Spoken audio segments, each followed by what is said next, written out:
The next cut will remove the lid from the rest of the box. Now this is the most important cut of the entire procedure. So I still have the straight bit and the fence set up exactly as it was when I cut the inside groove. You can see that it lines up and it comes up to the halfway point, the depth of it. So first thing I need to do is move this fence back because I want this router bit to cut another groove on this side.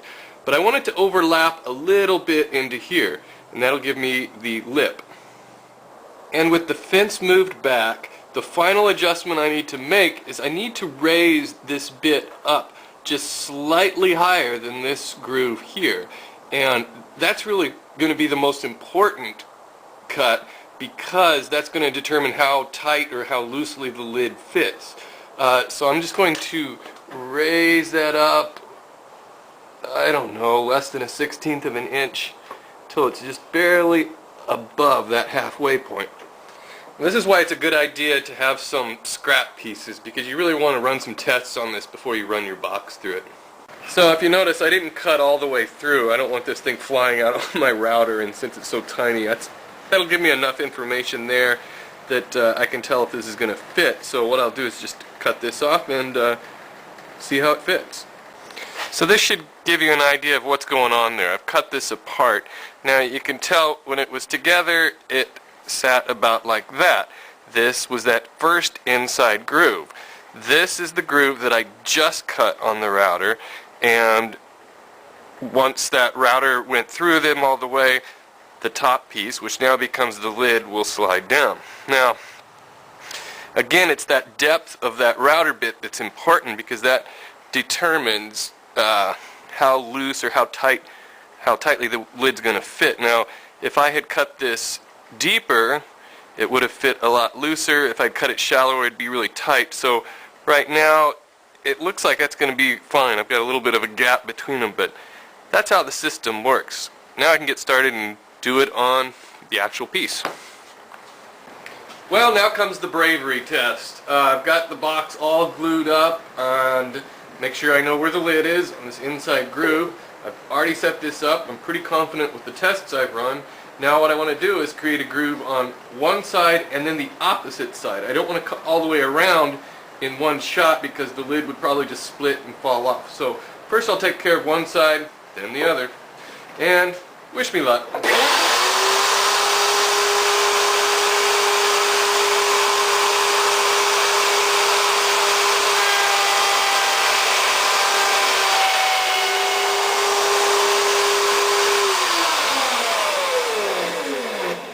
And there's the first cut.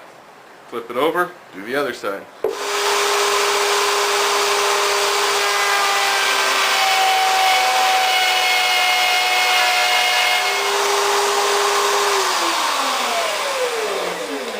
Well, that's worked. I've got grooves on opposite sides. Now what I need to do is put some filler strips in here so the box doesn't collapse when I do the other two sides. Using some more scrap wood, I cut a couple little filler strips just to set down into those grooves so that the box won't collapse on itself when I cut the other two sides. So I'll just drop those in and duct tape them down. And it's time for the moment of truth. I've filled both of the sides with those filler strips and got those held down, so I'm just going to carefully make this cut and then the other cut.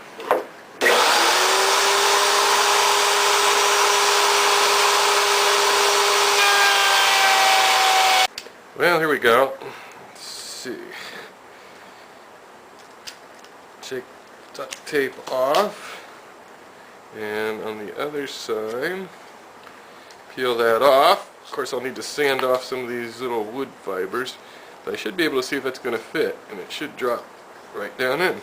Perfect!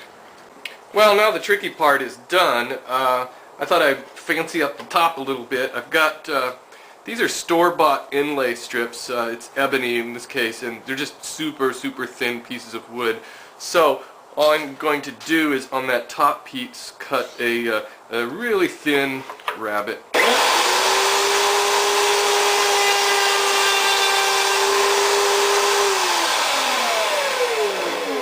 and that'll give me a place to put the inlay.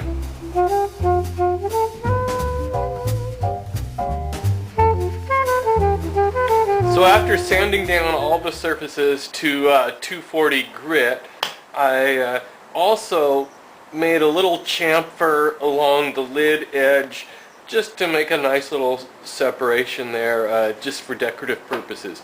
Also, I cut out some poster board and applied some velvet to it, and I cut 2 of those out, and those will sit down inside of the lid and inside of the box itself. But I don't want to put those in yet because I want to finish this thing, and then I can stick them in there. To apply a finish to this project, I'm going to use spray-on lacquer.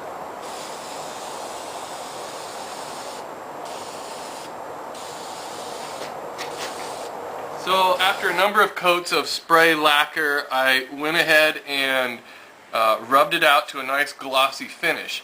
If you want to see how to do that, watch the 7th video of my chessboard project, and it'll explain all of that in detail. And I use the same process here. And with that, you can get a final view of the box. It's got the nice shiny glossy finish on it with the ebony inlay, and it opens up with velvet on the inside of both the lid and the base. So it's a great little project, and it's a really neat technique to make lids on boxes with just a router. So hope you give it a shot.